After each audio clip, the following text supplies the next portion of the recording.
Today I'm going to be talking about a really kind of fun topic and something that I've actually learned a lot about recently, which is how to do Disney, how to go to Disney World with your child or children with learning disabilities, and what are the different challenges that parents face in making the decisions and also just planning the trip and considering your child's special needs that they have as you're trying to plan the trip of a lifetime, which is, I mean, for me, growing up, I still remember my trip to Disney as like the culmination of, my little 8-year-old life. I still remember getting my little Pooh Bear, Winnie the Pooh, like with my dad from the vendor. Like, it's a weird that I have that memory, but it's just something that obviously it's something that a lot of families kind of like aspire to be able to provide for their kids and do for their kids. It's something that, most families, I guess, maybe not all, but a lot of families definitely look to as something that's a goal and, something they definitely don't want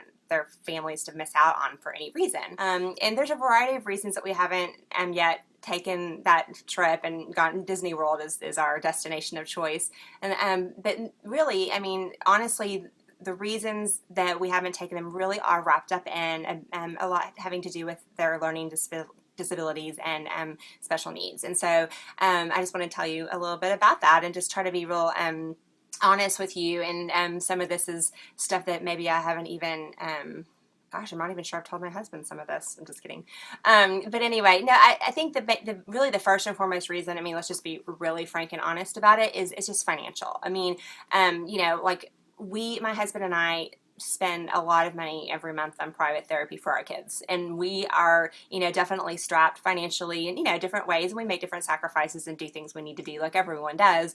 But I mean, as you know, planning a trip, especially something like Disney World where you want to like go all out and do the whole thing, it's easy to push that off when you have financial burdens, related to your kids that are just not, you can't push off speech therapy, you can't push off dyslexia therapy, you have to put those things first. So that's definitely, one of the factors that's come into play. And then the other factors are definitely more of what I've written about in today's blog post that correlates with this video, is that, my kids have differences. My son is on the high functioning end of the autism spectrum, and he has an element of ADHD, and my daughter has pretty severe ADHD. She has dyslexia, dysgraphia, and dyscalculia, as well as dyspraxia. So she just has a lot of problems with attention, and something that's really the first and foremost thing that comes to mind when we think about like the challenge of Disney is the lines, just waiting in line. My daughter has a really, really difficult time, and my son as well, just waiting. It's just like torture for her. And I know that that's not obviously what Disney is all about. I mean, and there are definitely tools and apps and different things that I'm excited to have discovered that can help, alleviate, the waiting time and things like that. And I realize that my son, he definitely has some different anxieties. One of his anxieties is storms, and he just kind of, like some kids on the spectrum, he tends to focus on one specific anxiety. Storms is one. And then the other one that he's been having a lot of trouble with lately is just feeling lost, even whenever he's like in a place that he feels safe. Like if we're at home together and maybe I'm in the back room working or writing and he's in the front room, practicing the piano or doing his homework or something, and he doesn't know where I am, he panics really easily. And this is, again, something new that we've been dealing with. And so just that anxiety is also something that manifests itself a lot in obviously new situations. My son has a lot of trouble transitioning, even from like the weekend to the school week. Sometimes can be hard for him. He just has trouble kind of like readjusting and restarting, his system to kind of get ready to face a new thing. And that's definitely a factor that we considered. And, our timing on going to Disney is that we just, we really are concerned about just him being able to kind of like go with the flow, and like if we can't go to this ride, we'll have to go to another ride. He kind of likes to have a map, and he kind of likes to know like what we're doing next. And we've seen this actually, it manifests itself also when we went to SeaWorld here in Texas a couple of years ago, and it's really the mini version of Disney World, and it was like a theme park and fun things to do. And really had a difficult time just transitioning, like having an expectation that we were going to do this next, and then we know we can't do that next, that that show is sold out, we need to go do this. We just had a lot of trouble with just that flexibility that's kind of required when you're doing a theme park specifically, and traveling to a place that's away from home.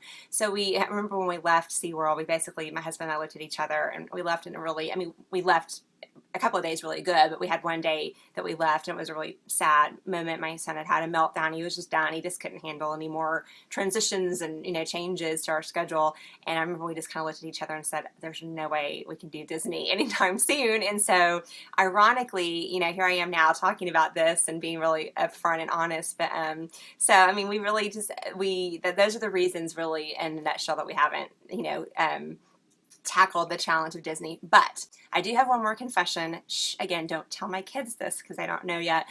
I did book a trip to Disney this fall, and I'm really excited. And since I've been doing all my research and have, all of my apps and my books, and I have a good friend here in our neighborhood who is like the Disney guru who's been helping me a lot, I actually am feeling really empowered and really ready to face the challenge. And plus, like I said, my kids have come to a certain point with, medications and different things that I feel like we have some tools in place to help them despite the challenges that we'll face. So anyway, so I'm really excited. Hopefully maybe I'll have a chance to talk with you more about as I'm planning the trip, or maybe after the trip, or how everything goes with it. But I'm really excited to report that we are going to be going, and so I can use all of these different skills that I'm putting together and sharing with you on today's blog post. So definitely go and read the blog post if you haven't already, and look to the at the end of the blog post. There's a long list of resources, apps, books, things that I've mentioned, and definitely take a look at those. And also make sure to comment on the blog post and let me know what your thoughts are and what resources you